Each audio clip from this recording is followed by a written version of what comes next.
Baş sponsor Azərbaycanın ilk özəl təcili tibbi yardım xidməti Referans ambulansdır.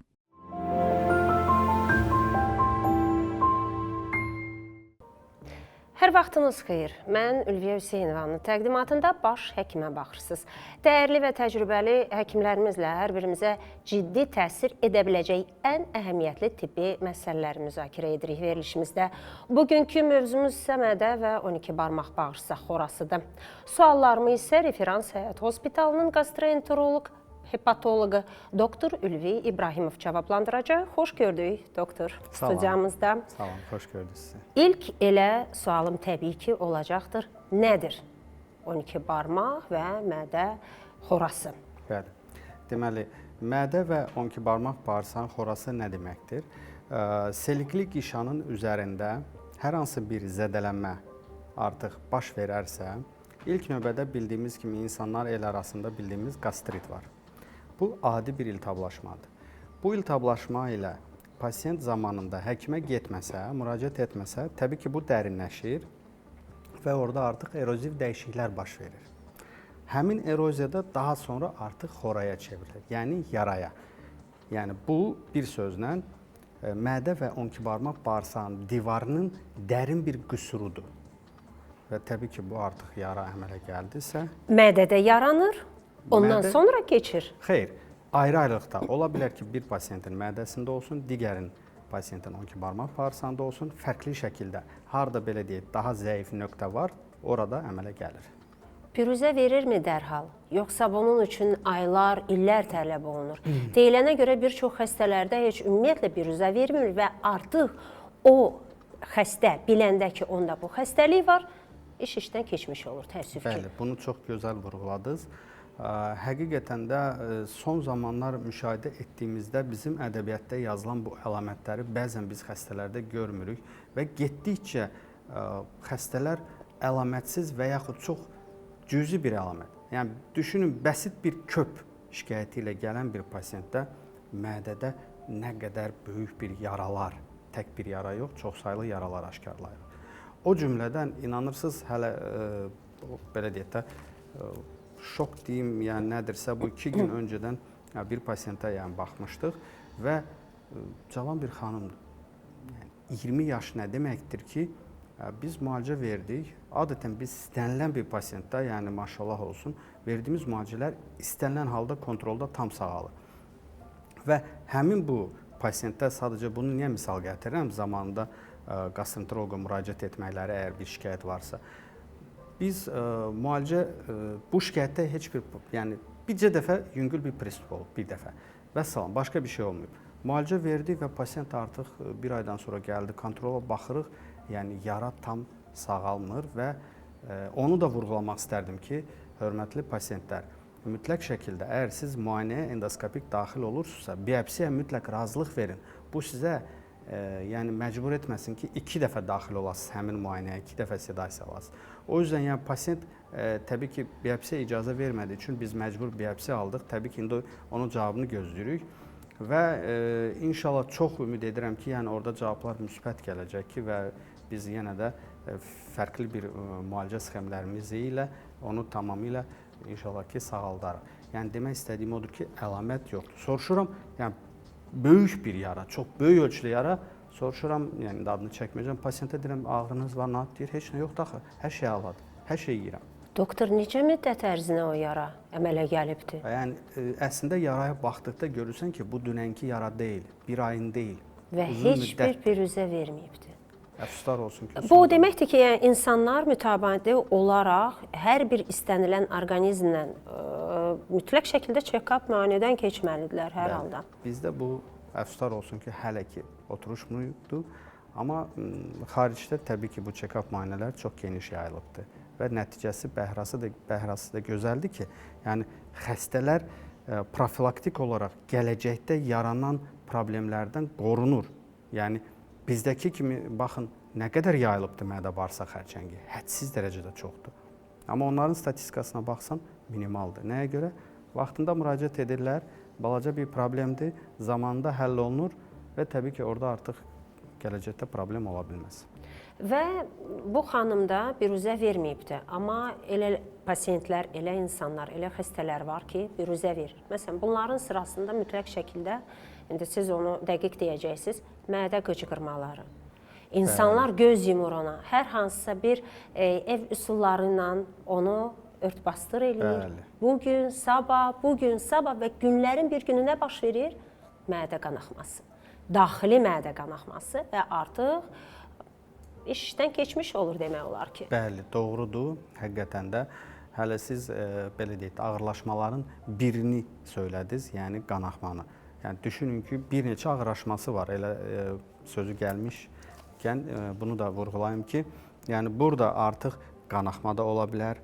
Pasient olub ki, dəfələrlə gəlir qəbula, ay doktor 2 qat, artıq mən gələnə qədər pasient otura bilmir. Uzanıqlı vəziyyətdə. Daxil oluram, stasionarda palpasiya edirəm, əlimi qarnına vura bilmirəm. Ya keçməzlik ola bilər, ya deşilmiş pasiyentdir. Yəni ona görə təbii ki, bu bilirsiniz necədir? Siz dediyiniz kimi adi bir qıcqırmaya bəsit yanaşmaq lazım deyil və hər hansı bir belə deyək də dərmanı alıb kiminsə tövsiyəsi ilə filan dayım bunu içmişdi, mənə də bu kömək eləyəcək. Öz başına belə şeylər etmək. Qonşular, bibilər, dayılar, nənələr, babalar, təəssüf ki, elə ev yıxanda onlar olur. Bəli. Və əlamətlər olaraq təbii ki, onları biraz daha geniş demək istərdim ki, hansı əlamətlər ola bilər? Yəni mədə və 12 barmaq bağırsaq xorasından nə zaman şübhələnmək olar? Hansı hallarda? Mədədə qıcqırma, ürək bulanma, yanma hissi, ağrı kürəyə vurursa, artıq kürəkdə ağrı var, xəstə nevropatoloqları gəzir. Elə bilir ki, onurğadır və ağrı kəsici dərmanlar yazırlar. Endoskopiya etmədən o daha da ağırlaşır. Çünki ağrı kəsici dərmanlar xoranı deşə də bilər, qanaxma da verə bilər. O yüzden əgər artıq yara varsa, təbii ki, bu əlamətlərə diqqət etmək lazımdır söylədiyim. Sağ qabırğaaltı nahiyədə və yaxud epiqastral nahiyədə ağrı, kürəyə vurması, ağızda müxtəlif növ həm geri qayıtması, qıcqırması, yanması, adi köp, qəbizlik də belə verə bilər. O yüzden bu dediyimiz bütün bu əlamətlərdən hər hansı biri varsa və yaxud bir neçəsi varsa, mütləq şəkildə bildiyiniz, tanıdığınız dərhal gastroenteroloqa müraciət etməlisiniz. Nədir axı bunun səbəbi, doktor? Baxız, bir çox xəstələr deyir ki, nətər oldu, məndə mədə xorası oldu və yaxud 12 barmaq bağırsaq xorası oldu. İçmirəm, çəkmirəm, ev yeməkləri ilə qidalanıram. Misal üçün, siz indi qeyd etdiniz, 20 yaşlı xanım idi. Nədir ona səbəbi axı? Baxın, çox maraqlıdır ki, səbəblərə gəldikdə burada ilk növbədə mədə və 12 barmaq bağırsaq xorasının yaranmasında Helicobacter pylori bakteriya, bildiyimiz bu bakteriya durur və mütləq şəkildə biz bunu hər bir pasiyentdə yoxlayırıq mədəyə daxil olduqda. Bakteriyadan ola bilər 1. Ağrı kəsici dərmanlar qəbul edə bilər 2. Bu birbaşa olan səbəblərdir. Digər səbəblərdən və risk faktorları nələrdir? Yəni hansı insanlar, yəni ümumiyyətlə profilaktik, preventiv olaraq nə etməlisiniz ki, xoraya düçar olmayasınız? Təbii ki, burada genetik faktorun da rolu böyükdür. Söylədiyimiz kimi ağrı kəsici dərmanlardır, Helicobacter pylori bakteriya və genetik faktordur. Bu, yəni mütləq. Genetik faktor da bir çox xəstəliyin başlanğıcı dayanır, əsasında dayanır. Bəli. Və risk faktorları nələrdir? Təbii ki, mən hər zaman söyləyirəm, bu zərərli vərdişlərdir. Spirtli içki və nikotin hədsiz dərəcədə mədənin düşmənidir. Mədə bağırsaq sistemi. O yüzden yəni bunlara diqqət etmək lazımdır. Düzgün qidalanmır pasiyent. Yəni, bir dəfə yeyər, qeyri-müntəzəm, hansı saatda yeyər, nə yeyər, atışdırar, tələsərək, ayaqüstə elə yemək, bəli, tələsərək çeynəmədən onu tez-tez loxmaları udar. Təbii ki, bu artıq mədəyə bir ağırlıq verir. Yəni bunlara diqqət eləmək lazımdır. Siz dediyiniz kimi heç yeməz, bir də yadına düşər. Yəni əksər hallarda necədir? 7, 8, 9 bu vaxta gəlib artıq evə çatanda mən gec gəlirəm işdən, yeyib və dərhal da uzanıb yatmaq. Özdə yüklənər mədən. Və uzanıb dərhal yatmaq. Təbii ki, bu halda nə gözləyə bilərik biz mədə bağırsaq sistemindən? Ona görə belə hallar olursa, yəni insanlar ilk növbədə təbii ki, Helicobacter olmamalıdır, qidalanmaya diqqət edilməlidir mütləq şəkildə. Yəni o demək deyil, ancaq yəni suda paranoy bişmiş, yəni buxarda bişmiş qidalar qəbul edilməlidir. Xeyr, yəni qızartma da yemək. Hə, onu da vurğulamaq istəyirəm ki, adi qızardılmış yeməkləri mütləq şəkildə yalnız çalışın kərə və nehrə yağında istifadə etsinlər, onda hazırlasınlar. Duru yağlardan qəti istifadə etməyin qızarmada və bildiyimiz adi zeytun yağı var. Yəni bunu salatlarda istifadə etmək olar. Yəni təzə bir halda. Əslində üzərində yazılır o yağların. Bəli, qızartmaq hətta bəzilərində yazılır güya olar, amma məsləhət görmürəm. Qəti bir qastrolog kimi o yağlarda qızarılmış şəkildə onları yeməklərdə istifadə etmək qızarmaq üçün olmaz, tövsiyə olunmur. Və dediyim kimi, hər hansı bir dərmanlar, yəni insandır, bunun miqreni var, birinci miqreni və yaxud baş ağrısını həll etmək lazımdır. Davamlı olaraq ağrı-kəsici dərmanlar qəbul edilir. Oynaqları ağrıyır hər hansı bir pasiyentin. Bu ağır dərmanlar, hormonal dərmanlar qəbul edir, bu da mədədə xora yarada bilər. Yəni bu nüansların hər birisinə diqqət etsəniz, təbii ki, sizin artıq yolunuz bizə düşməyəcəkdir və biz istəmirik ki, siz bizə gələsiniz.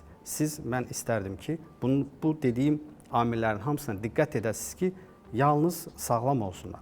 Yəni, profilaktik olaraq zərərli vərdişlərdir, varsa yəni onu minimuma endirmək lazımdır. Bu qədər. Təşəkkür edirəm doktor və ənənəmizə uyğun olaraq sponsor məlumatını çatdıracağıq. Sonra isə sizinlə söhbətimizi davam edəcəyik. Sponsor məlumatımızı çatdırırıq. Azərbaycanın ilk özəl təcili tibbi yardım xidməti referans ambulans 7/24 hər bir vətəndaşımıza xidmət göstərməkdədir. Ambulans maşınları ən müasir tibbi avadanlıqlarla təchiz olunub. Referans ambulans hava və quru təxliyəsi ilə həyat qurtarmaq üçün saniyələrlə yarışır. Göstərilən xidmətlər isə aşağıdakılardır. Təcili tibbi yardım, pediatrik təcili tibbi yardım, pasiyent təxliyəsi, stand-by xidməti, yəni istənilən məkanda müşayiət. Ətraflı məlumat üçün isə qaynar xəttə ulduz 0003-ə müraciət edə bilərsiniz. Ümumiyyətlə, doktor, siz Helicobacter pylorinin istəyirəm önəmindən danışasınız və bildiyim qədər hətta onu aşkar edən alimə ona Nobel mükafatı da verilibdir. Doğrudur, bəli. Və onun müqayisəsi də məhz mədə xərçəngi ilə aparılır, hətta o qədər. Doğrudur. Deməli, bəzi araşdırmalarda həqiqətən də mən davamlı olaraq təbii ki, həkimlik elə bir sahədir ki, biz hər gün oxuyuruq. Yəni, ömrümüzün sonuna qədər biz oxumalıyıq, çünki davamlı olaraq biz təkmilləşdirilməliyik. O yüzden sonuncu araşdırmalarda oxuduğum Helicobacter pyloridən yaranan adi qanazlığı belə o səbəbdən yarana bilər. Digər bir araşdırmada oxuduğum Helicobacter pylori bakteriyanın olduğu insan digər sağlam Helicobakteri olmayan insandan 6 dəfə xərçəngin yaranmasına daha meyilli olur. O yüzden təbii ki və hətta praktiki cəhətdən deyirəm, bugünkü gün on minlərlə xəstəyə baxdıqdan sonra gəldiyim o qərardır ki, mədə xərçəngi aşkarlanan bütün pasiyentlərdə mütləq paralel Helicobacter pylori görmüşəm. Demək ki, bu zamanında aşkarlanmayıb, müraciət edilməyibdir və müalicəsi alınmayıbdır. O yüzden bəli, Helicobacter pylori hətta heç bir əlaməti olmadan, mən indi efirə gəlmədən öncə bir dənə hörmətli bir yoldaş vardı, onu yoxlamışdıq, həyat yoldaşını gətirdi və düşünün ki, bəzi hallar deyirlər ki, onda varsa məndə də var, mən də müalicə alım. Keçicidir ki bu. Bəli, o keçicidir, amma yoldaşında çıxmamışdı, yoxlamışdım. Bugün həyat yoldaşını gətirdi və ona baxdım. Təbii ki, onda çıxdı, özü də həkimdir. Həkimdir və Helicobacter pylori aşkarlandı. Xanımda elə bir ciddi əlamət yoxdur. Bayaq söylədiniz, bir dənə qıcqırmadı. Başqa bir şey yoxdur. Təbii ki, həkim olduğundan dərhal narahat oldu. Dedim, narahat olmayın. Və bir çox insanlar düşünür ki, ya eşidir, ya digər bilmirəm, bəzən hansısa mütəxəssislər deyir ki, Helicobacter təmizlənmir, qoy qalsın, problem deyil, elə şey yoxdur. Bugünkü gün bizə müraciət edənlər öz adımla deyə bilərəm, Helicobacteri bizdən negativ, yəni təmizlənməmiş halda getməyən bir pasiyent olmayıb. Bütün pasiyentləri tam sonuna qədər əgər gəlib gedirsə kontrola sağaldırıq və sıfırlayırıq. O Helicobacter pylorinin keçiciliyi necə baş verir? İnsandan insana necə keçir o? Keçiriciliyi belədir ki, istənilən bir ailədə və burada biz həmişə ona görə tövsiyə edirik ki, yəni bir insan həmin qabdan adi götürdüyü su içdi və digər insan da oradan götürüb içərsə, təbii ki, burada artıq kontaminasiya mümkündür. Amma bu o demək deyil, 100% bu insana düşəcəkdir. Yəni, mən, bəli, burada artıq öz fikrimi söyləyim ki, burada artıq mədənin öz müdafiə sistemi var. Artıq o müdafiə sistemi zəiflədikdə xoranın özü də necə yaranır? O müdafiə sistemi zəiflədikdə təbii ki, ora artıq helikobakter daxil olur və mədə şirəsi yüksək olduğu halda orada başlayır inkişaf eləməyə və zədələnmə. Doktor, turşuluğun səbəbi nədir? Hansı ki, o qıcqırmaya səbəbi olur? Turşuluğun səbəbi sırf o artıq bədəndən bədənə dəyişir, insandan insana dəyişir və elə insan var ki, onun turşuluğu aşağı olur, elə insan var ki, yüksək olur. O artıq həmin insanda buna meyillik varsa və turşuluq yüksəkdirsə, bu mütləq şəkildə müalicə almalıdır, periodik olaraq həmin turşuluğu tənzimləməlidir və hansı qidalar daha çox o turşuluğu artırırsa, təbii ki, maksimum dərəcədə o qidalardan, o vərdişlərdən, hətta nikotin özü belə çox ciddi şəkildə qıcqırma, yəni hər halda eşidirlər və bilirlər buradan pasientlər, yəni qıcqırma yaradır və mədə turşuluğunu artırır.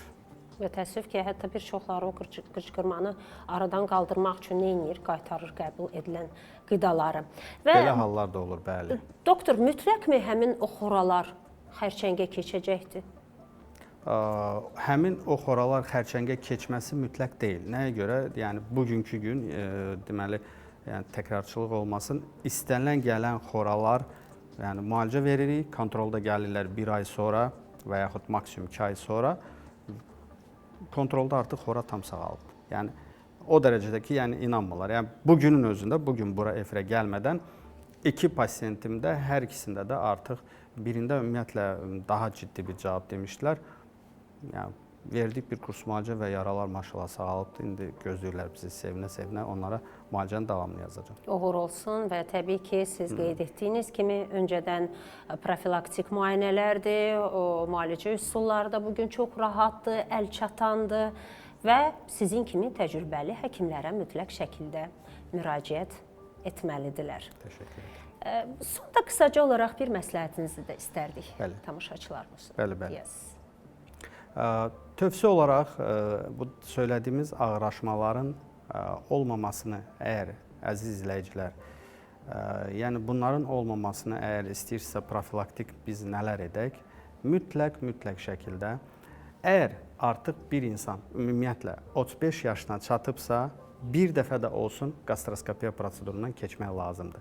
Bu sizin üçün vacibdir, bu sizin gələcəyiniz üçün vacibdir və biopsiyadan qorxmayın. Biz əgər oradan biopsiya götürürüksə, biz oradakı hüceyrələrin vəziyyətini, hansı toxuma var, onları müəyyən edirik. Biz orada başqa bir ciddi bir problem axtarmırıq. Bu sizin gələcəkdə 15, 20, 25 il, 30 il sonra nəyə gətirib çıxarar deyə biz o profilaktik, preventiv tədbirlər görmək üçün bunu edirik. Və mütləq şəkildə dediyim kimi zamanında profilaktik check-up, gastroskopiya müəyyən yaşa çatdıqda və biganə qalmayın hər hansı bir şikayətə. Söylədiyimiz qıcqırma, yanma, adi ürək bulanmadır, epigastral nahiyədə ağrı, sağ qabırğa altı, bəli, və yaxud kürəyə vurursa ağrı. Çox sağ olun. Təşəkkür edirəm bir daha və Referans Həyat Hospitalının gastroenteroloq, hepatoloq doktor Ülvi İbrahimovla mədə və 12 barmaq bağırsaq xorasından danışdıq. Hər birinizə sağlam olmağı arzu edirəm və növbəti həftə görüşənədək sağollaşıram. Baş sponsor Azərbaycanın ilk özəl təcili tibbi yardım xidməti Referans ambulansdır.